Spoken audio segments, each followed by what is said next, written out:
Assalamualaikum dear students, we are learning science of class 3। बच्चों previous class में हमने life cycle discuss किया था। हमने मुख्तसरन लाइफ साइकिल के बाद स्टेजेस को डिस्कस किया था। हमने जाना था कि एक प्लांट सीड से लेकर यंग एडल्ट प्लांट बनने तक जो डिफरेंट स्टेजेस से गुजरता है उसे हम लाइफ साइकिल कहते हैं। और लाइफ साइकिल को जो साइकिल है इसलिए हम कहते हैं क्योंकि ये एक गर्दिश है, ठीक है, जो कि एक ना ख़त्म होने वाली गर्दिश है। इसी तरह हमने प्लांट्स के बाद कैरेक्टरिस्टिक्स भी पढ़े थे। अब ये कीवर्ड्स बच्चों आपने याद रखने हैं। Necessary condition for seed to grow. Necessary conditions for seed to grow mean seed को उगने के लिए साजगार माहौल या वो हालात जो एक सीड को ग्रो करने के लिए चाहिए, एक सीड को उगने के लिए वो माहौल जो चाहिए उसे हम necessary condition for seed to grow कहते हैं, ठीक है। सीड को ग्रो करने के लिए एक लाजमी हालात। हम जब सीड को प्लांट करते हैं तो हम उसे कहाँ पर प्लांट करते हैं? सॉइल में हम प्लांट करते हैं। तो सबसे पहला कंडीशन, नेसेसरी कंडीशन, वो क्या हो गया? सॉइल। यानी सीड को अगर हमने प्लांट करना है, हम चाहते हैं कि वो सीड एक प्लांट में कन्वर्ट हो जाए, ट्री में कन्वर्ट हो जाए, तो उसे हमने कहाँ पर बोना है? सॉइल में बोना है। इसी तरह सीड को प्लांट करने के बाद हम उसे वाटर देते हैं। सेकंड नेसेसरी कंडीशन वो वाटर हो गया, ठीक है बच्चों। अगर सीड को हम वाटर ना दें तो वो सीड नहीं उगेगा। इसी तरह थर्ड जो कंडीशन है वो है एयर। हम देखते हैं कि सीड को जब हम बोते हैं तो हम उसे सख्त मिट्टी में नहीं बोते, ठीक है, नरम मिट्टी में बोते हैं। इस तरह पहले हम खेतों में हल चलाते हैं, उसके बाद उसमें हम सीड बोते हैं। क्योंकि ताकि इस मिट्टी में ये हवा जज़ब हो जाए। सेकंड कंडीशन वो है एयर और थर्ड कंडीशन वो सनलाइट है। Necessary condition for seed to grow, वो हालात जो सीड को ग्रो करने के लिए ज़रूरी हो, उनमें सबसे पहले soil, water, air and sunlight, ये 4 कंडीशंस शामिल हैं। फ्लावरिंग प्लांट्स मीन वो प्लांट्स जो फूल को प्रोड्यूस करते हो, जो फ्लावर प्रोड्यूस करते हो। आप अपने इर्द गिर्द ऐसे बेशुमार प्लांट्स देखते हैं जिन पर फूल उगते हो, ये सारे प्लांट्स फ्लावरिंग प्लांट्स में शामिल है। जर्मिनेट मीन उगना या फूटना, ठीक है। छोटा सा प्लांट होता है, वो वक्त के साथ साथ बड़ा होता है, यानी ये उगता है, जर्मिनेट करता है। इस तरह हम सीड को बोते हैं और कुछ दिनों के बाद वहाँ पर एक प्लांट, छोटा सा प्लांट निकल आता है, इसे भी हम जर्मिनेशन कहते हैं। Necessary condition for seed to grow mean seed को उगने के लिए साजगार माहौल, वो माहौल जिसमें वो सीड उगे, ठीक है, उसकी कोई रिस्ट्रिक्शंस ना हो उसके उगने पर। और वो क्या थे? Air, soil, water and sunlight. No flowering plants mean वो प्लांट जिन पर फूल उगते हो, जो फ्लावर को प्रोड्यूस करते हो।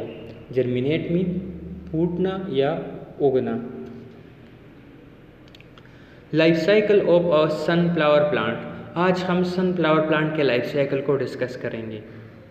सनफ्लावर प्लांट सूरजमुखी को हम कहते हैं और इसके लाइफ साइकिल को आज हम डिस्कस करेंगे कि ये किस तरह एक सीड से लेकर एक यंग एडल्ट प्लांट में कन्वर्ट होता है। Sunflower is a flowering plant. Sunflower flowering plant है, ये तो हमें पता है क्योंकि वो फ्लावर प्रोड्यूस करता है।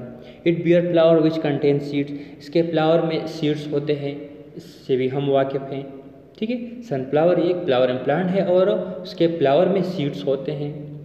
अ new cycle of life start from a seed. और इसी सीड से साइकिल स्टार्ट होता है सनफ्लावर का। सनफ्लावर का जो लाइफ साइकिल है वो कहाँ से स्टार्ट होता है? उस सीड से स्टार्ट होता है। To start a new cycle a seed need air, water and sunlight. ये नया साइकिल स्टार्ट करने के लिए सीड को एयर, वाटर और सनलाइट की ज़रूरत होती है। सर क्या पहले मैंने आपको कहा कि सीड को इन 3 चीज़ों की ज़रूरत होगी। The plant undergoes the following stage in its life from a seed to a young plant. अब एक sunflower plant different kind of condition से गुजरता है एक यंग प्लांट बनने के लिए। सनफ्लावर एक फ्लावरिंग प्लांट है, इसके फ्लावर के अंदर सीड्स होते हैं और इसकी लाइफ साइकिल इसी सीड से शुरू होती है। सीड को उगने के लिए चंद कंडीशंस ये ज़रूरी होते हैं। अब देख लें, ये एक लाइफ साइकिल है सनफ्लावर का। यहाँ पर हम इसे ज़मीन में बोते हैं, ठीक है। इसी तरह ये कन्वर्ट होता रहता है। पहला स्टेज जो है सनफ्लावर के लाइफ साइकिल में वो है सीड। यहाँ से ये पहला स्टेज है सनफ्लावर का, जिसे हम सीड कहते हैं। Seed often fall of the flower into the soil naturally. Sometimes they are carried away by wind, water or animals. Human also plant seed into the soil. A seed take 2 to 10 days to germinate, for example to start to grow. अब seed ये तो जब mature हो जाए तो flower से खुद ही ज़मीन पर गिर जाते हैं, या इसे हवा, पानी या दूसरे जानदार वो फ्लावर से दूसरे जगह पर मुंतकिल कर देते हैं। इसी तरह हम ह्यूमंस भी उसे ज़मीन पर बोते हैं। ठीक है बच्चों, कि देखते हैं ना हम किसान किस तरह खेतों में सनफ्लावर के बीजों को बोता है। सनफ्लावर के जो सीड्स होते हैं, ठीक है, उनकी जो बीज होती हैं वो या तो फ्लावर से जब मैच्योर हो जाए तो ज़मीन पर गिर जाते हैं, या इस ज़मीन से या उस फ्लावर से उसे बर्ड्स, इसी तरह एनिमल्स दूसरे, या हवा, वाटर, इसे दूसरे जगह मुंतकिल कर देते हैं। बाज़ औक़ात हम ह्यूमन भी उसे एक जगह से दूसरी जगह मुंतकिल कर देते हैं और उसे ज़मीन में प्लांट कर देते हैं।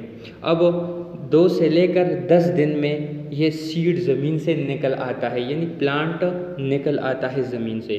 जर्मिनेट मीन यहाँ फूटना, ठीक है, ज़मीन से फूटना, एक कली फूट जाती है ज़मीन से।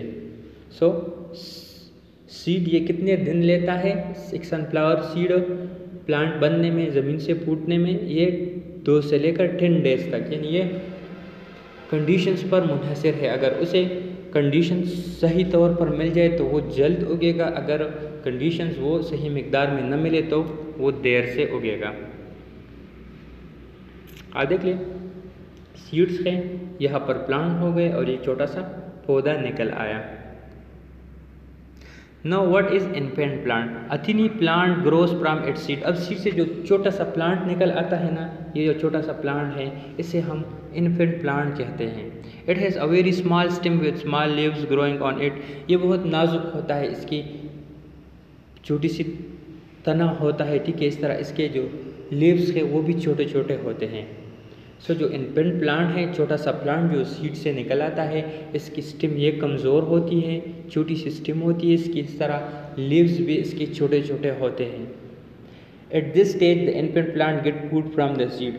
यहाँ पर ये जो इन्फेंट प्लांट है ये सीड से अपने लिए वो खुराक हासिल करता है, क्योंकि पत्ते भी इसके छोटे छोटे होते हैं, स्टेम भी इतनी मजबूत नहीं होती, ठीक है बच्चों, और ना ही इसके रूट्स इतने डीप होते हैं कि अपने लिए खुराक हासिल कर ले, इसलिए ये सीड से अपने लिए खुराक हासिल करता है। इसी तरह हम भी इसे पानी डालते हैं, जो छोटा प्लांट होता है हम इसे पानी डालते हैं ना, जब बड़ा हो जाए, बड़ी ट्री बन जाए तो फिर उसे हम पानी नहीं डालते। क्यों? क्योंकि उसकी जो जड़ें हैं वो अब काफ़ी मजबूत हो चुकी होती है ज़मीन में, वो ज़मीन से अपने लिए वो ज़रूरियात पूरी कर सकता है।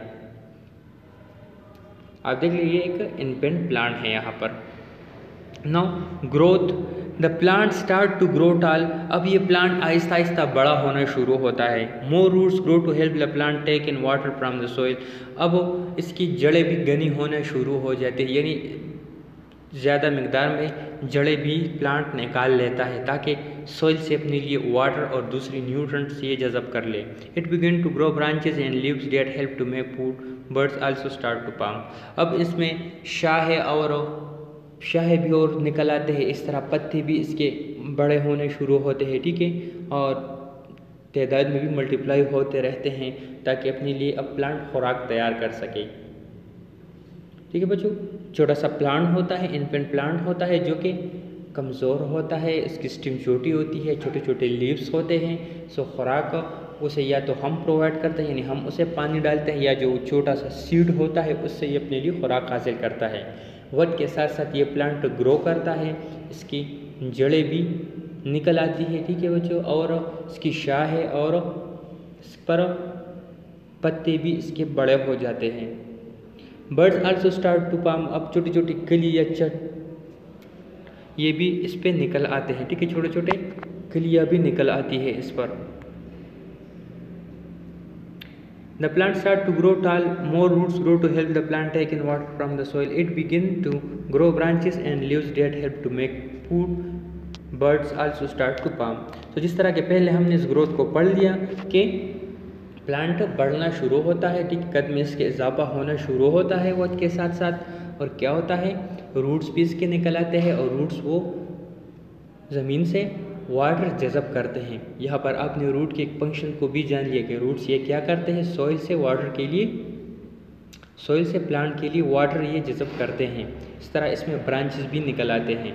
No flower but grows into flower and flower develop seed inside them. अब जो छोटी छोटी सी चटकियाँ या कलियाँ उस पर निकल आती हैं, वो कलियाँ फ्लावर में कन्वर्ट होती है। ठीक है बच्चों, छोटे छोटे से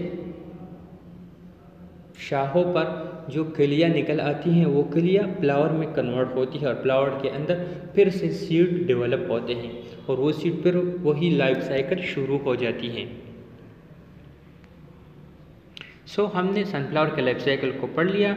लाइफ साइकिल में कितने स्टेजेस हमने पढ़ लिए, 4 स्टेजेस पढ़ लिए। सबसे पहले सीड लाइफ साइकिल के लिए इंतहाई ज़रूरी है। अब जब सीड सूटेबल कंडीशन पाले, सूटेबल कंडीशन क्या है, वाटर, एयर, सनलाइट और सॉइल फराहम होना। सो जब ये चारों कंडीशंस सूटेबल हो किसी सीड के लिए तो वो ग्रो करते हैं, वो नए प्लांट में कन्वर्ट होते हैं। ठीक है, उसके बाद इन्फेंट प्लांट, जब सीड से छोटा सा प्लांट निकल आता है वो इंतहाई नाजुक होता है, उसका स्टेम वो कमज़ोर होती है, छोटी स्टेम होती है, इस तरह छोटे छोटे लीव्स उसके होते हैं, वो अभी इस काबिल नहीं होता कि अपने लिए खुराक तैयार कर सके।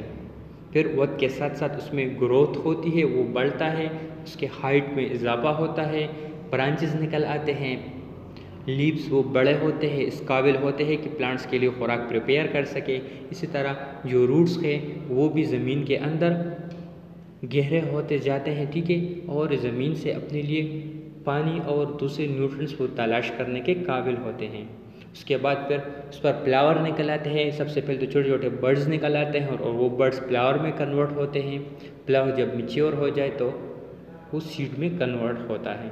सो ये 4 स्टेजेस है सनफ्लावर के लाइफ साइकिल का, seed, infant plant, growth and flower. Seed, infant plant, growth and flower.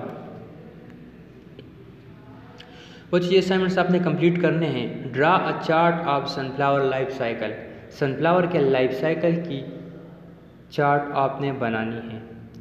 Sunflower के लाइफ साइकिल की चार्ट आपने बनानी है, यानी आप एक बड़ा सा चार्ट ले लें, उसके ऊपर आपने खूबसूरत सा पिक्चर्स के ज़रिए सनफ्लावर के लाइफ साइकिल को वो डिस्कस करना है। ठीक है बच्चों, उसके हर एक स्टेज के नीचे उसका नाम भी आपने लिखना है ज़रूर। सो सनफ्लावर के लाइफ साइकिल का आपने एक चार्ट बनाना है। Thank you and वस्सलाम।